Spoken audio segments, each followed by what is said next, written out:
आपने किताबें भी लिखी हैं, बहुत कुछ लिखा है पाकिस्तान के हवाले से, कमेंट्री भी की है। सबसे बड़ा मसला जो हम नहीं हल कर सके वो है कि इस मुल्क में मज़हब का किरदार क्या होगा। हमने गुज़िश्ता 78 बरस में देखा है प्रोफेसर साहब कि हालत ये हो गई है कि जिसका दिल चाहे जिस पर इल्ज़ाम लगा दे। यहाँ तक हुआ कि ताकतवर तरीन इदारों के ताकतवर तरीन सरबराहों पर इल्ज़ाम लगे और उन्हें उस इल्ज़ाम से जान छुड़ाने के लिए अपनी वजाहतें देनी पड़ी, उलमा से फतवे लेने पड़े, अपने घरों में कुरान खानियाँ करानी पड़ी और मुसलसल वजाहतें देते रहे। अपना पूरा ख़ानदान का शजरा नस्ब बताना पड़ा उन्हें कि वो किससे ताल्लुक़ रखते हैं और उनका मज़हब क्या है। किसी के ऊपर गलत तौहीन मज़हब का इल्ज़ाम लगने का सवाल पैदा हो जाए, कोई जज नोटिस ले ले तो जज के ख़िलाफ़ पूरी कैंपेन शुरू हो जाती है और उनके ख़िलाफ़ इल्ज़ाम तराशियाँ शुरू हो जाती हैं। इसके अलावा हमने ये देखा जिसका दिल चाहे जब चाहे उठकर किसी पर इल्ज़ाम लगा दे, अपने ज़ाती मकासद के लिए लगा दे। 97% मुसलमानों का मुल्क है ये और 97% मुसलमानों का इस्लाम ख़तरे में है इस मुल्क में। किसी और इस्लामी मुल्क में ये नहीं होता कि इस्लाम का इस तरीके से इस्तेमाल किया जाए। जिसका दिल चाहे किसी कब्ज़े की ज़मीन पर स्कूल बना दे, खाली कराने की रियासत कोशिश करे तो रियासत ख़तरे में पड़ जाए, रियासत के ख़िलाफ़ इतना प्रोपेगेंडा हो रहा हो। ये हमारी इस वक्त हालत है।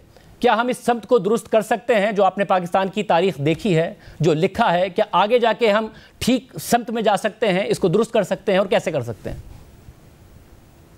जी बहुत शुक्रिया। आज 14 अगस्त तो इस दुआ के साथ बात का आगाज़ करते हैं कि परवरदिगार पाकिस्तान को ये सलाहियत दे कि वो अपनी जो उसकी सलाहियतें, कैपेबिलिटीज़, पोटेंशियल है उसको बरूए कार लाते हुए इन मुश्किलात से निकल सके और अल्लाह करे कि पाकिस्तान अक़वाम आलम में हक़ व सदाकत का एक अलमबरदार बन जाए।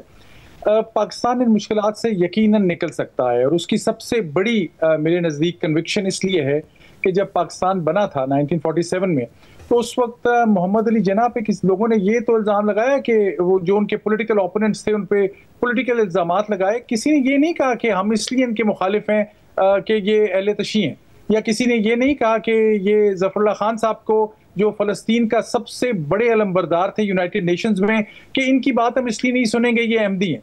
बात यह है कि उस वक्त का पाकिस्तान, और पुरानी बात नहीं, 70 साल की इस दौरानिए की बात है कि जिस वक्त पाकिस्तान जेन्युइनली ये ख्याल था कि ये जो सूफिया का लाया हुआ यहाँ पे इस्लाम है, औलिया का, उरफा का, जहाँ पे अब्दुल्ला शाह गाजी से लेकर लाल शहबाज कलंदर, बरी इमाम, रहमान बाबा, ये जो तमाम ये लोग जो इस्लाम लाए थे, जो मोहब्बत का पैगाम था, जो हजूर अकरम सल्लल्लाहु अलैहि वसल्लम जिस इल्म, हिल्म और जिन तकाज़ों को पेश कर रहे थे हमारे सामने, जो अदल इंसाफ का सबसे बड़ा अलम था, उसको उठाए हुए थे। उस इस्लाम को छोड़ के हमने ये इस्लाम को एक कारोबार बना दिया। सियासतदान है तो वो मज़हब जब ज़रूरत पड़ी इस्तेमाल कर लिया, किसी ने कोई मदरसा मस्जिद बनाई, किसी पे कब्जा कर लिया, वो भी बिजनेस है। खतीब तकरीर कर रहा है, वो भी बिजनेस है। किसी ने अमामा किसी रंग का पहन लिया, वो किसी एक जानिब रवां दवाएं, उसका भी बिजनेस और कारोबार है। मज़हब को कारोबार के तौर पर इस्तेमाल किया। लेकिन मुझे ये याद आता है आज हमें ऐसे मौके पर जब नेशनल डेज हों तो अपने हीरोज़ को याद करना चाहिए और असातिज़ा को भी। मेरे उस्ताद हैं प्रोफेसर सईद शफकत, लाहौर में एफसी कॉलेज में है, हमारे सिविल सर्विसेज एकेडमी में इंचार्ज थे। उनका एक बड़ा खूबसूरत आर्टिकल था, उसका टाइटल था discrepancy between democratic creed and autocratic reality, और वो अभी भी मौजूद है, एक्सेस किया जा सकता है इंटरनेट पे। उस आर्टिकल का मतलब ये है कि पाकिस्तान के लोगों के रवैये बहुत जमहूरी हैं लेकिन हकीकत बहुत आमिराना है, और ये तजाद है। और ये तजाद इसीलिए है कि मजहब को क्योंकि कारोबार के तौर पे इस्तेमाल किया जाना है तो मजहब का ऐसा रंग पेश किया जाता है जो बड़ा ही तहकीमाना, आमिराना और ऑथोरिटेटिव है। एक तो ये इशू है। सेकंड, तब पाकिस्तान ठीक जाने वापस क्यों जा सकता है, ये जो पाकिस्तान के अंदर लोगों के अंदर जमहूरियत की अवेयरनेस और एहसास है। मैं अपने अमेरिका में भी पढ़ाते हुए लोगों को बताता हूँ कि तमाम मिडल ईस्टर्न ममालिक में और तमाम मुसलमान ममालिकों में पाकिस्तान बिल्कुल एक यकता है जहां हमेशा डेमोक्रेसी की ट्रेडिशन जारी रहती है। लोग जाने देते हैं, जुल्फ़िकार अली भुट्टो को सरेदार चढ़ा दिया, बेनज़ीर भुट्टो को गोली मार दी, लियाकत अली खान को सरे बाजार कत्ल कर दिया, लेकिन लोग मुसलसल जमहूरियत की जानिब बढ़ते हैं, चाहे वो पढ़े लिखे हों चाहे ना हों। सवाल ये है कि क्यों ये जमहूरी रवैया जो है ये इस्टेब्लिश नहीं हो सका, क्योंकि ये मजहब को कारोबार बनाने का तौर था। मजहब तो हमारी पाकिस्तान में और मुसलमान मुल्कों की असास है। मजहब क्यों कारोबार बनता है? जब लैक ऑफ कॉन्स्टिट्यूशनलिज्म होता है। तो ये चीजें जुड़ी हुई हैं। जमहूरी रवैया, जैसे जैसे आप जमहूरियत की पटड़ी पे वापस चढ़ते चले जाएंगे और अपनी जो स्ट्रेंथ है जमहूरी रवैये की उसको याद रखेंगे, और ये याद रखेंगे कि ये जिन सूफिया और औलिया का कमाल था जिन्होंने मोहब्बत के जरिए इस्लाम का पैगाम सबके सामने पेश किया, उन्होंने नहीं पूछा किसी दरगाह पे आने वाले से। क्या कोई पूछता है कभी कि तुम शिया हो, सुन्नी हो, बरेलवी हो, देवबंदी हो? किसी ने कहा था शबीर अहमद उस्मानी को कि आप ये सॉवरेंटी का कॉन्सेप्ट इस्लाम का लेकर आ रहे हैं, तो आप तो क्यों पहले सुन्नत है तो हम आपकी बात नहीं मानते? नहीं, पाकिस्तान की स्ट्रेंथ में शिया, सुन्नी, बरेलवी, देवबंदी, सूफी, अहले हदीस, तमाम लोग एक खूबसूरत गुलदस्ते की मानंद थे। ये कोई पुरानी तारीख नहीं है। इसलिए मुझे यकीन है कि थोड़ी सी पैथ करेक्शन जो है कॉन्स्टिट्यूशनलिज्म के जरिए अपनी जमहूरी असास को समझते हुए वापस पाकिस्तान को उस पोटेंशियल की जानिब ले आएगी जो इसका इस्तेहकाक है। जब आप बात जमहूरियत की करें तो जाहिर पाकिस्तान जब बना तो ख्वाहिश तो यही थी कि पाकिस्तान एक जमहूरी फलाही रियासत हो, मगर पाकिस्तान एक नेशनल सिक्योरिटी स्टेट बन गया और जाहिर एक खतरा भारत से महसूस किया गया। और जब जो कुछ अब मई में हुआ, जिस तरीके से भारत ने जारियत दिखाई और पाकिस्तान ने मुकाबला किया, उसके बाद ये तासुर और मजबूत हो गया। तो जब नेशनल सिक्योरिटी स्टेट होती है तो जाहिर है फिर तरजीह सिक्योरिटी हो जाती है, इंसानी हुकूक पीछे रह जाते हैं, जो हमने अपने बताए भी कि किस किन इंसानी हुकूक के मामलात में पीछे है पाकिस्तान। तो कैसे पाकिस्तान एक जमहूरी फलाही रियासत की तरफ बढ़ सकता है? इंडिया का आपने जिक्र जरूर किया, सिर्फ इसलिए नहीं कि इंडिया बैशिंग करना आसान है और या पॉपुलर है, लेकिन इंडिया एक इन्फीरियरिटी कॉम्प्लेक्स का शिकार है। और वो जो बीजेपी की पॉलिटिक्स में सामने आया है वो इस चीज से बाहर नहीं आ सक रहे कि हम पर ये मुगल और ये दिल्ली सल्तनत और ये तमाम लोग थे और इस्लाम जो है उसने हमें अजीम बनाया था इस पूरे खत्ते को। तो वो उस इन्फीरियरिटी कॉम्प्लेक्स इंडिया को निकलना होगा, क्योंकि उसका नुकसान उनको खुद भी बहुत पहुंचा, पाकिस्तान को भी पहुंचा। पर पाकिस्तान को ने खुद भी अपने पैर पे कुल्हाड़ी मारने में कोई कमी बेशी नहीं रखी।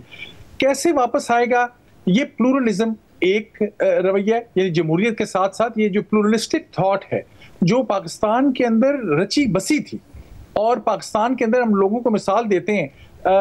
मैं मसलकी एतबार से नहीं, मैं मिसाल दे रहा हूँ।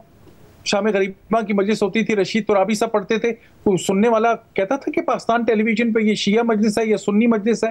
कोई सबीले लगाता है, भी अरबाइन भी करीब है तो मैं जिक्र कर रहा हूँ, पानी देने वाला इमाम हुसैन के नाम पे कोई पूछता था ये पीने वाला शिया है, सुन्नी है, हिंदू है, क्या है? तो ये एसेंस अभी भी मौजूद है, बदरजे अतम मौजूद है।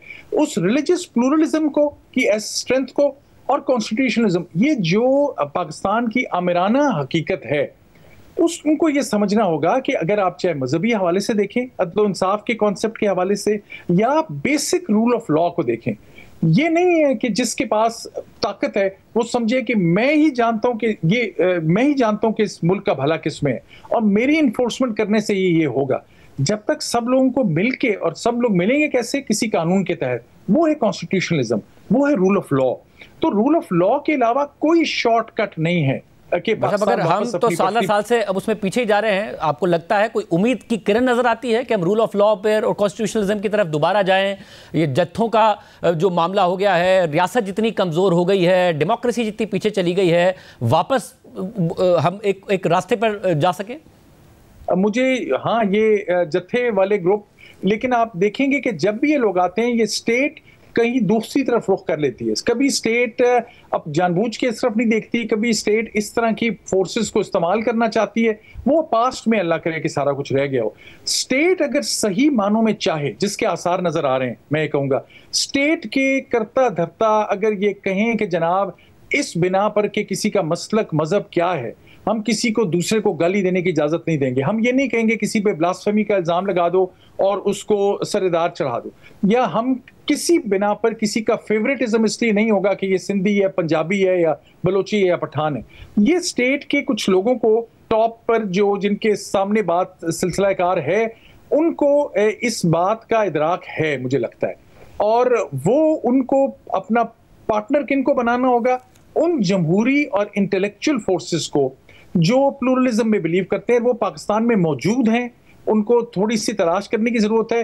ये तरीका ये होता है कि जब ये ताकतवर अपने जोम में होते हैं तो इनके इर्द गिर्द इनके ऐसे हवारी करीब आ जाते हैं जो इनको साबित करते हैं कि बस तुम ही खुदा यहाँ पे माज़अल्लाह रह गए।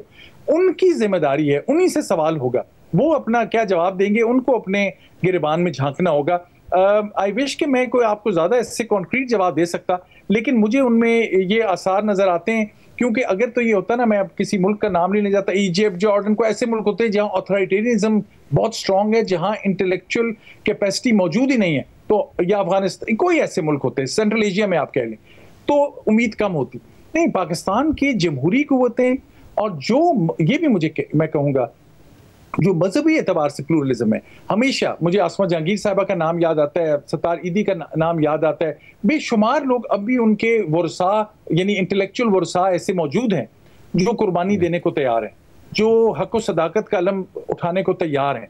इन सबको, किसी को, ऑपोजिशन को हमेशा ये कह दिया, जो भी जेल में जिस पॉलिटिशियन को डाला जाता था, चाहे वो भुट्टो, मोहतरमा बेनजीर भुट्टो, नवाज शरीफ हो, जिसको भी ऑपोजिशन में डालते हैं उसको कहते हैं कि ये काफिर आजम यही है। ये इस सोच से बाहर निकलना होगा।